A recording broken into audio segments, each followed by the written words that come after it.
જય દ્વારકાધીશ ખેડૂત મિત્રો, આજે આપણે વંથલી તાલુકાના મોટા કાજલિયાળા ગામે આવ્યા છીએ અને મોટા કાજલિયાળા ગામના ખેડૂત છે જગદીશભાઈ રાવલિયા. હવે જગદીશભાઈ મિત્રો અત્યારે એના આ જમીનમાં ઘઉં ઊભા છે અને ટૂંકમાં આગલી સિઝનમાં એની મગફળી હતી. જગદીશભાઈએ મગફળીમાં ગ્રીન ઇન્ડિયા ખાતર નાખ્યું હતું અને જગદીશભાઈને બહુ મોટો ફાયદો થયો. પણ કુદરતની કરામત કે કુદરતને જે કંઈક નક્કી કર્યું હોય, જગદીશભાઈને આમાં છેલ ફરી ગઈ. પણ જગદીશભાઈને રિઝલ્ટ ખૂબ સારું મળ્યું હતું. ભલે એની મગફળી નિષ્ફળ ગઈ હતી પણ એનું રિઝલ્ટ ખૂબ સારું મળ્યું હતું.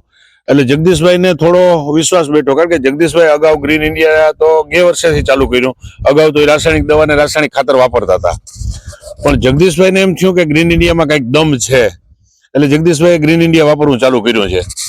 હવે જગદીશભાઈ, તમે મગફળીમાં જે ગ્રીન ઇન્ડિયા વાપર્યું એના અગાઉના ટાઈમમાં તમે રાસાયણિક દવા અને રાસાયણિક ખાતર જ વાપરતા હતા, તો તમને એમાં કેવા રિઝલ્ટ મળતા? એમાં જો એવું થતું, એ માંડવીમાં શું થતું, માંડવી ઉત્પાદન થતું જ, પણ ટૂંકમાં આપણે જે આ બધું બંધારણ થયું હતું ને એવું ન થતું.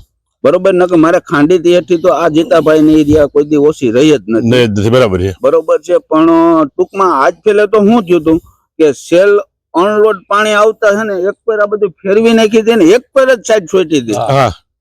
તમારું ખાતર નાખી લીધું, બધું રાગે આમ સડી ગઈ, તમે ત્યાં જોવા આવ્યા હતા. પછી ત્યાં એ થયું ને એટલે સમજી લો કે શું થયું, એક પર બધું ફેરવી નાખી ને એટલે એક પર સાઈડ જ છોટી હતી. નકર આ ખેતર માંથી પોર સાઈલ મેં ઓલી ત્રીજી સાઈલ ગઈ સીઝન ને ઓલી સીઝન માં મેં હાથ ખંડી તોડી હતી આમાંથી. વાહ, ખૂબ સરસ. 4 વીઘામાંથી. બરોબર છે. કોણ સમજી લ્યો કે 3 થઈ.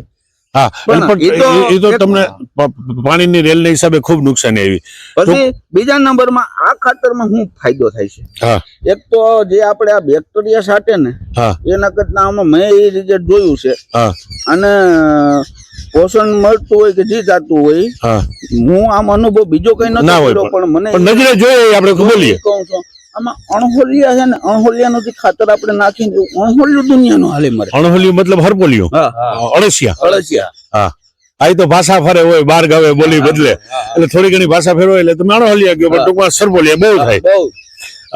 અને બીજું, હવે આ વર્ષે તમે ઘઉં વાવ્યા તો ટૂંકમાં જે અગાઉના તમે ઘઉંમાં મેં હું કહું ને આ મારું કુટુંબ છે, પણ બીજા કોઈ સાંભળતા એટલે એ તો કેવાના આ મારું કુટુંબ છે, હું એની ભેદ નથી જાણતો. પણ મેં આજ પેલા જો 2 જ વિભાગ કરેલા છે. ઓલા ખેતરમાં મેં રાસાયણિક જ વાવ્યું છે, ક્યાં મોટા ખેતરમાં.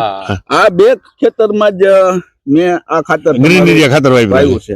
એનું કારણ છે કે મને કીધું તું ભાઈ, કેવા મેરાવણભાઈ કે તમે એક પર ટ્રાય કરો, એટલે અમે એક પર જ કરી છે.